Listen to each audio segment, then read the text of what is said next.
ಅಂತರಂಗದ ಗುರುವನ್ನ ಹೃದಯ ಮಂದಿರದಲ್ಲಿ ಧ್ಯಾನಿಸಿಕೊಂಡು ಇವತ್ತೇನು ಸಂಕೇಶ್ವರ ಪಟ್ಟಣದಲ್ಲಿ ಕರ್ನಾಟಕ ರಾಜ್ಯ ರೈತ ಸಂಘ ಹಸಿರು ಸೇನೆ ರಾಜ್ಯ ಎಲ್ಲೇ ಒಬ್ಬ ರೈತರಿಗೆ ಅನ್ಯಾಯ ಆಯಿತು ಅಂದ್ರೆ ಇವತ್ತು ನಮ್ಮ ಕರ್ನಾಟಕ ರಾಜ್ಯ ರೈತ ಸಂಘ ಹಸಿರು ಸೇನೆ ಏನದ ಅಂತಂದ್ರೆ ಕಂಕಣಬದ್ಧವಾಗಿ ನಿಲ್ತದ. ಇವತ್ತೊಂದು ಡಿಮಾರ್ಟ್ ಅಂತಕ್ಕಂಥದ್ದು ಇಷ್ಟು ಕಟ್ಟಡವನ್ನು ಕಟ್ಟಿಕೊಂಡು ಬಹಳ ಬಲಿಷ್ಠವಾಗಿ ಬೆಳೆದಿರತಕ್ಕಂಥ ಒಂದು ಸಂಸ್ಥೆ ವಿರುದ್ಧ ಹೋರಾಡಿ ಒಂದು ದಾರಿಯನ್ನು ಮಾಡ್ಕೋಬೇಕಾದ್ರೆ ಅಷ್ಟೊಂದು ಸರಳವಾಗಿರ್ತಕ್ಕಂಥ ಕೆಲಸ ಅಲ್ಲ.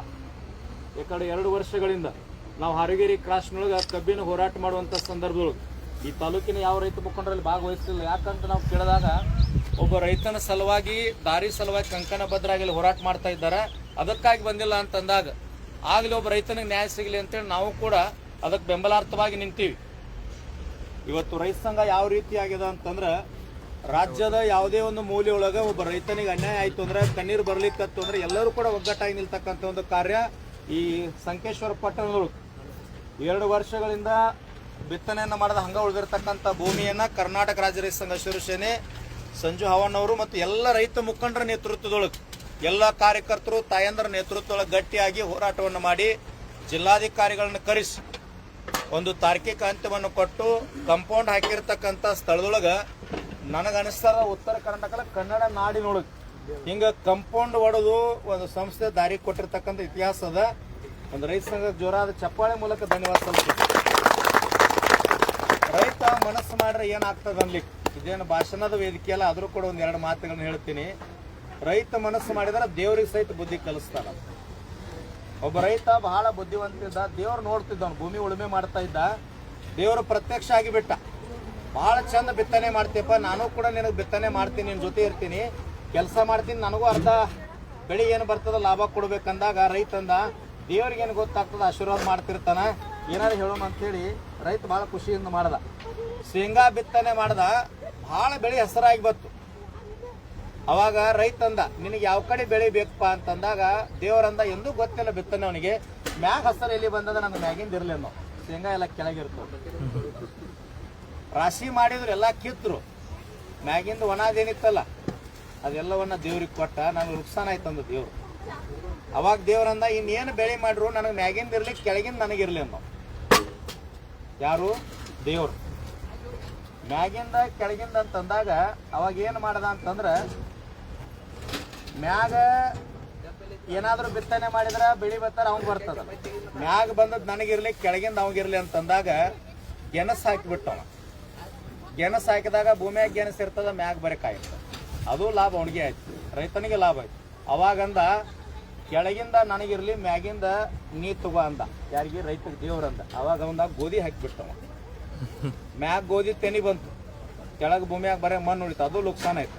ಅವಾಗ ದೇವ್ರಂತನ ರೈತನ ವಿಚಾರ ಭಾಳ ದೊಡ್ಡದೈತಿ, ಅವ್ನು ಬುದ್ಧಿ ಕಲಿಸ್ಬೇಕಂತ ಏನು ಮಾಡ್ದ, ಕೆಳಗಿಂದ ಮ್ಯಾಗಿಂದ ಎರಡೂ ನನಗೆ ಇರಲಿ ಅನ್ನೋ. ಅವಾಗ ಗೋವಿನ ಜೋಳ ಹಾಕಿಬಿಟ್ಟ ರೈತ. ಕೆಳಗಿಂದು ಮಣ್ಣ ಮ್ಯಾಗಿಂದು ಮಣ್ಣ ನಡು ಗೊಂಜಾಳ ತೆನಿ ನಡು ಇರ್ತದ. ಅವಾಗ ದೇವ್ರಂದ ದೇವ್ರಿಗೆ ಸಹಿತ ಬುದ್ಧಿ ಕಲಿಸಿರ್ತಕ್ಕಂಥ ರೈತ. ಯಾಕಂದ್ರೆ ಈ ಮಾತು ಯಾಕೆ ಕೇಳಿನಿ ಅಂತಂದ್ರೆ ಇವತ್ತು ಕರ್ನಾಟಕದವ್ರು ಭಾಳ ನೋವಿನ ಸಂಗತಿ ಅನಿಸ್ತದ. ಕಬ್ಬು ಬೆಳೆಗೆ ಹೋರಾಟ, ನೀರಾವರಿಗೆ ಹೋರಾಟ, ದಾರಿಗೆ ಹೋರಾಟ, ಬಿಲ್ಲಿಗೆ ಹೋರಾಟ, ಎಲ್ಲದಕ್ಕೂ ರೈತ ಹೋರಾಟ ಮಾಡ್ತಕ್ಕಂಥ ಪರಿಸ್ಥಿತಿ ಬಂದು ನಿಂತದ. ಯಾವುದೇ ರಾಜಕಾರಣಿ ಸಹಿತ ಈ ಭಾಗದೊಳಗೆ ರೈತರ ಸಲುವಾಗಿ ಧ್ವನಿ ಎತ್ತಾ ಇಲ್ಲ.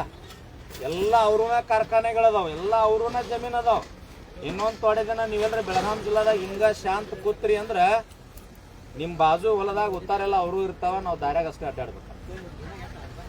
ಆದ್ರೆ ಕರ್ನಾಟಕ ರಾಜ್ಯ ರೈತ ಸಂಘ ಹಸಿರು ಸೇನೆ ಏನು ಹುಕ್ಕೇರಿ ತಾಲೂಕಿನೊಳಗೆ ಸಂಘಟನೆ ಐತಲ್ಲ, ಹಿಂಗೆ ರಾಜ್ಯದ ಎಲ್ಲ ಜಿಲ್ಲೆಯೊಳಗೆ ಎಲ್ಲ ತಾಲೂಕಿನೊಳಗೆ ಸಂಘಟನೆ ಒಕ್ಕಟ್ಟಾಗಿ ನಿಂತದಕ್ಕೆ ರೈತರಿಗೆ ನ್ಯಾಯ ಸಿಗ್ಲಿಕ್ಕತ್ತ.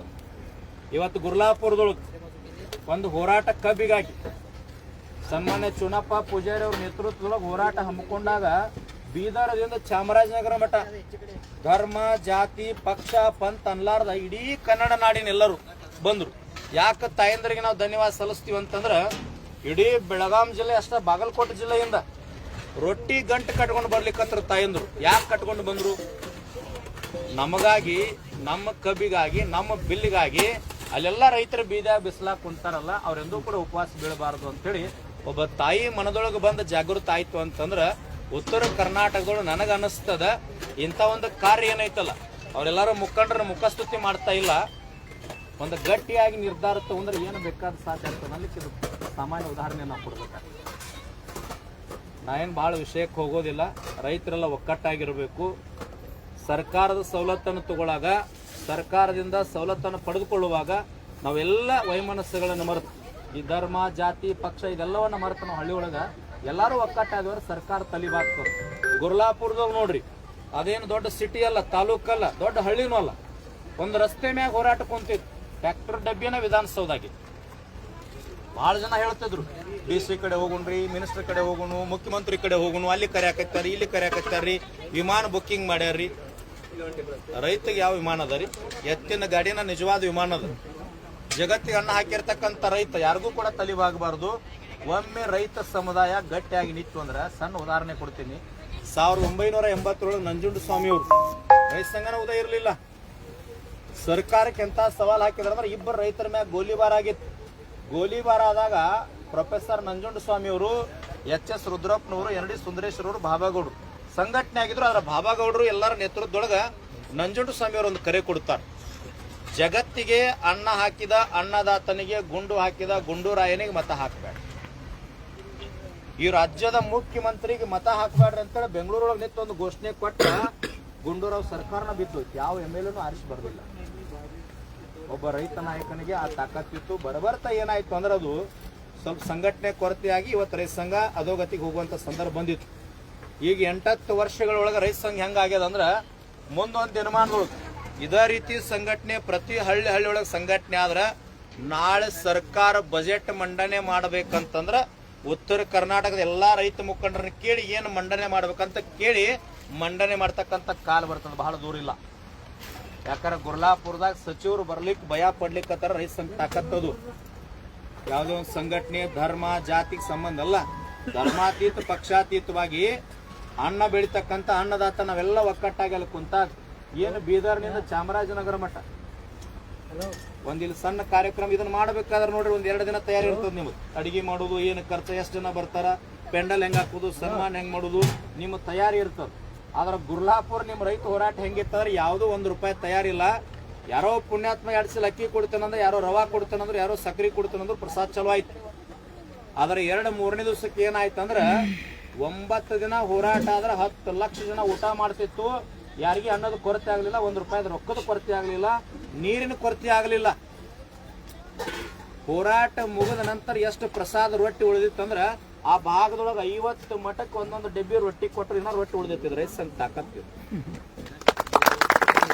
ಅದಕ್ಕೆ ನಾವು ಒಕ್ಕಟ್ಟಾಗಬೇಕಾಗ್ತದೆ. ಒಂದು ದಾರಿ ಸಮಸ್ಯೆ ಅಂತಲ್ಲ.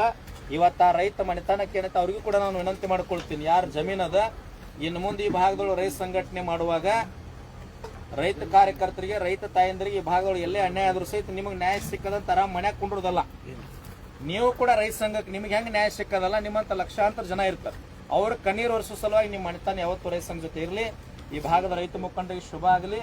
ಇದೇ ರೀತಿಯಾಗಿ ನಾಡಿನೊಳಗೆ ರೈತರ ಕಣ್ಣೀರು ಒರೆಸೋ ಸಲುವಾಗಿ ನಾವೆಲ್ಲ ಒಕ್ಕಟ್ಟಾಗಿ ದುಡಿಯೋಣ ಅಂತೇಳಿ 12 ಮಾತುಗಳನ್ನು ತಮ್ಮೆಲ್ಲರ